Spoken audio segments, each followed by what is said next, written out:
happy, happy, happy, happy, happy, happy, because I'm happy. Et bonjour Nathalie Fabreau. Bonjour Didier. Comment allons-nous bien ce matin? Ça va. Ça va. Ouh. Ouais. Chaque semaine, on se rapproche de la fête de fin d'année. Oui. Vous l'aviez dit la on semaine avait passée. dit, on faisait le tube. Ah bah, oui, clairement. Alors, la semaine passée, nous étions quittés et vous m'avez dit, non, je voudrais parler la semaine prochaine du coaching d'équipe. Je vous ai dit, ok, banco. Et donc, on va parler du coaching d'équipe. On va pas s'amuser à le redéfinir. Non. On va peut-être faire un bref piqûre de rappel, Ouais. mais très succinct. Le coaching d'équipe, c'est quoi? Et est-ce que y a un différentiel entre le coaching d'équipe et le coaching individuel? Rapidement. Donc, le coaching d'équipe, c'est un regard sur une dynamique d'équipe. Donc, une équipe, ça a une tête, un cœur, une main, et ça doit se coordonner, et des pieds, et tout ce qui va avec. Une seule main? Non, allez, il y en a une deuxième. C'est un exemple. D'accord. Donc, il y a elle fait une peur. coordination. En fait, c'est de la psychomotricité de D'accord. personnes pour qu'elles fassent un corps, le coaching d'équipe. D'accord. Waouh, j'aime bien. C'est joli, hein? Ah, bah, je pense que c'est ça. Et l'individuel, c'est la même chose, mais ça ne concerne Qu'une personne. qu'une seule personne qui est Absolument. en elle-même une seule équipe. Et qui est sa propre équipe. Bon, je trouve que par moment, franchement, on a des cours de psychomotricité D'accord. par rapport à soi-même. Donc, ça, c'est du coaching individuel. Bien. Alors, on va attacher, on va, comment mal à me dirais-je, pas rire rentrer sur dans le ça. vif du sujet. La psychomotricité. Le coaching d'équipe. Alors, vous l'avez évoqué, c'est pour rendre une équipe avec plus de cohésion, je dirais. C'est un exemple, oui, tout à fait. Voilà. Et donc, quels sont les outils que vous allez amener dans votre boîte à outils pour justement mener à bien votre mission? Parce que je rappelle qu'il s'agit de mission chaque fois. Ah, ce sont des missions, tout à fait. Mm. Donc, mission, ça veut dire qu'il y a un début, une fin, c'est un accompagnement temporaire. Et quand il y a un accompagnement d'équipe, c'est en alliance avec le responsable d'équipe. On ne remplace pas le responsable. Donc, un coach d'équipe est au service de l'équipe Mhm. et le responsable est dans la dynamique d'équipe. D'accord. Donc, ça, c'est important pour que les personnes l'entendent. On ne prend pas le leadership de quelqu'un mais en tant que coach. Non, dans une dynamique. vous êtes en fait des guides en quelque sorte. Voilà, on est des les accompagnateurs. Sherpas de Oui. l'entreprise. Oh, j'allais le dire, c'est exactement ce qui me traversait l'esprit. Des Sherpas, exactement. Et donc, il y a une volonté, en fait, d'amener une équipe à comprendre comment elle fonctionne dans sa coordination, qui a quelle sensibilité, qui a quelle compétence, qui a quelle peur, quel blocage. Et alors, le point commun entre l'accompagnement d'équipe et l'accompagnement individuel, c'est qu'il y a une volonté d'arriver à une destination. Donc, Mhm. c'est ce qu'on appelle un objectif en coaching.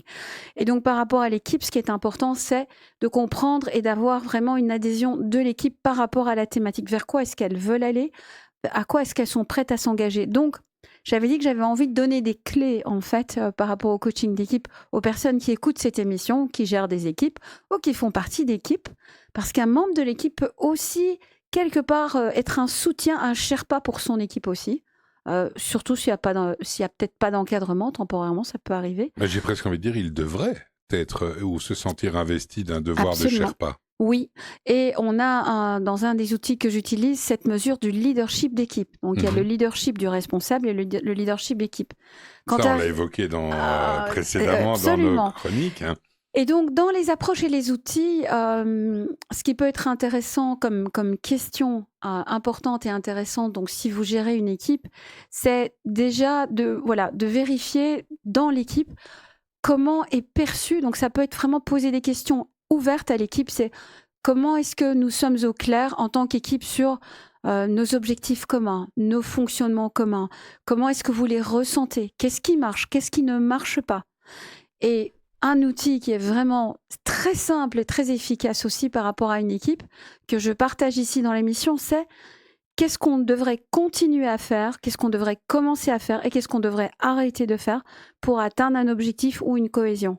Donc juste ces questions-là sont déjà dans une volonté de travailler avec la dynamique d'équipe et puis de voir quelles sont les réponses, d'utiliser par exemple comme réponse possible d'une échelle de 1 à 10. Où est-ce que vous pensez qu'on en est dans la cohésion?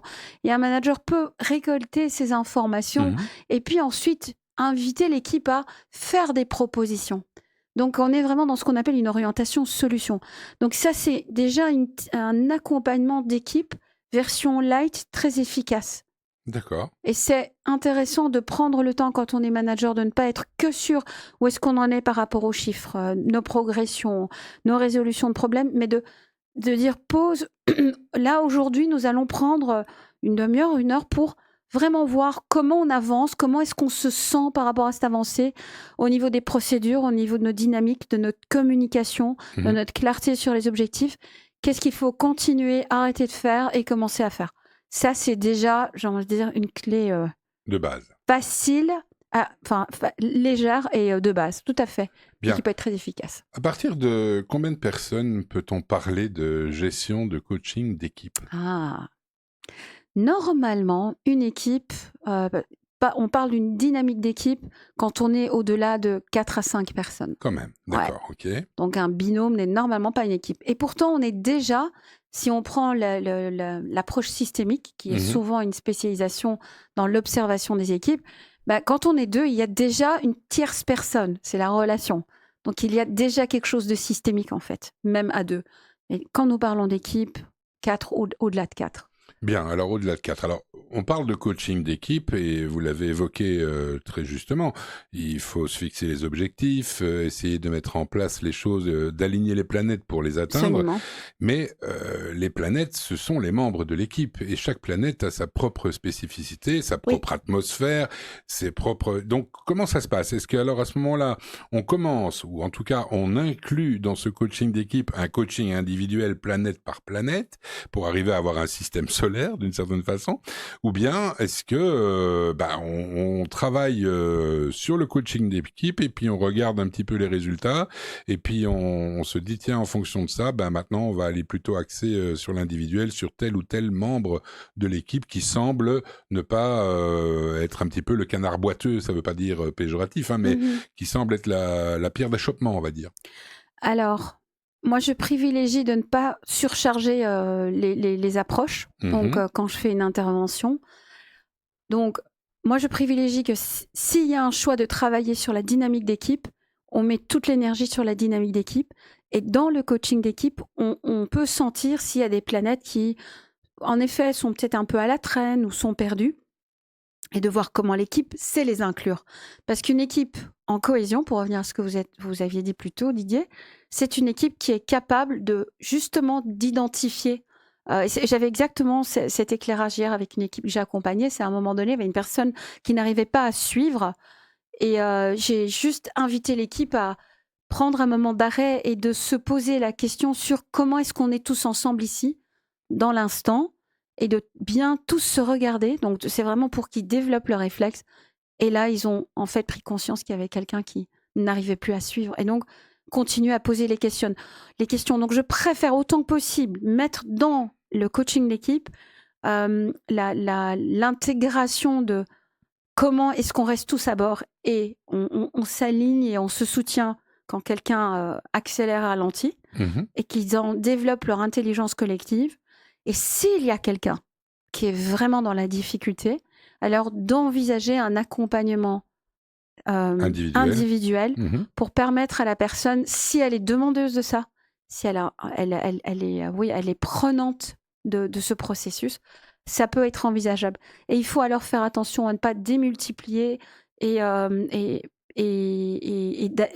surtout d'éviter que ça parte dans des directions différentes. Parce que c'est là que ça peut se complexifier. Bah oui, clairement. Parce que voilà, il y a trop d'ingrédients dans la soupe. Et donc ça devient compliqué. Il vaut mieux s'occuper au cas par cas et optimiser chaque élément plutôt que de faire un petit peu tout en superficialité, si j'ai bien compris. Ça pourrait devenir un peu de tout qui va... C'est peut-être pas tellement la superficialité, c'est le fait que ça commence à partir dans des directions différentes. Ok. C'est ça le risque. Et que ça enrichisse alors des systèmes que ça génère des tensions. C'est un peu... Alors, on appuie sur l'accélérateur et le frein, finalement.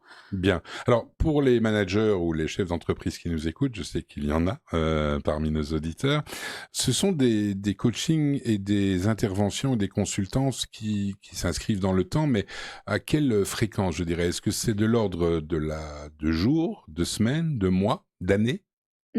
Ça dépend de la grosseur de l'entreprise, j'imagine, et de la dimension du souci.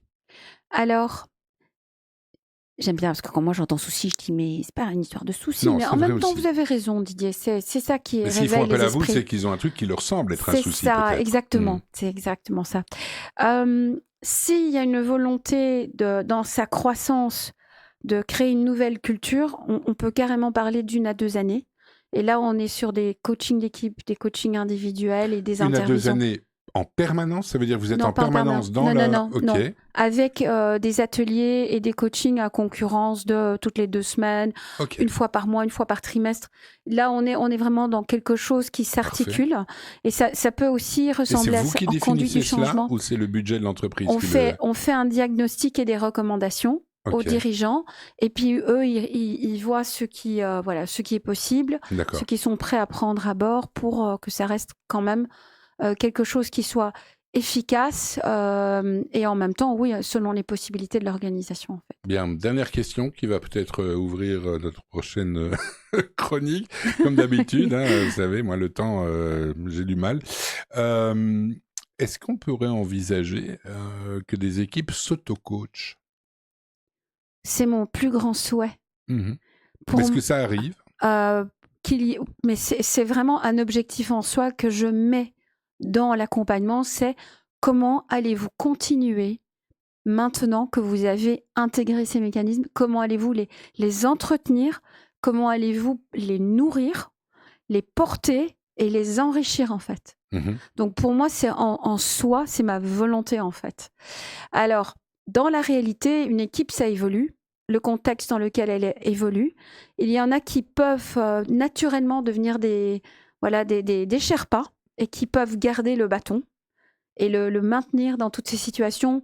Et il y a un moment donné, quand il y a beaucoup de paramètres qui changent, il est possible que l'équipe momentanément perde en autonomie. Mais moi, j'ai déjà vu, j'ai comme ça 2 clients qui ont vraiment intégré une mentalité en fait de coaching collectif.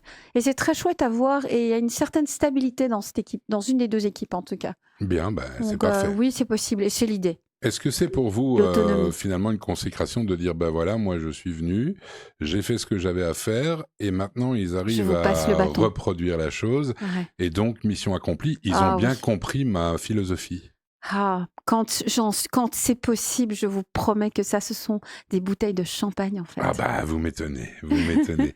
Je vois les bulles dans vos yeux d'ailleurs et je vous souhaite une très belle semaine. À vous aussi. Avec modération les bulles, hein. Bien. Oh. Oui, je sais. C'était Allez. vous. À la semaine prochaine, Bonne Nathalie. semaine. À Au la semaine revoir. prochaine. Happy, happy, happy, happy, happy, happy. Because I'm happy.